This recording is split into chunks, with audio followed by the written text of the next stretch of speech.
Hii ni shule ya msingi ya Gez iliyoko eneo bunge la Budalangi, kaunti ya Busia.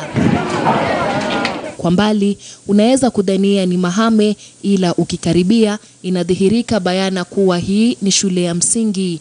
Mwalimu mkuu wa shule hii Apollo Sibuda ameelezea hofu yake kutokana na hatari ya jengo hili duni. Shule yenyewe ina changamoto nyingi sana, especially infrastructure, whereby darasa 5 from class 1 to class 5 wanasoma kwa structures ambazo haziko mzuri kwa watoto. Apollo anatoa mwito kwa wahisani kuwa na imani na kuifaa jamii ya shule hiyo ambayo imo katika matarajio makubwa. Kama kuna yote anaweza saidia wanafunzi wa Kenya Gos ili wapate permanent buildings, wawe na better place to learn from.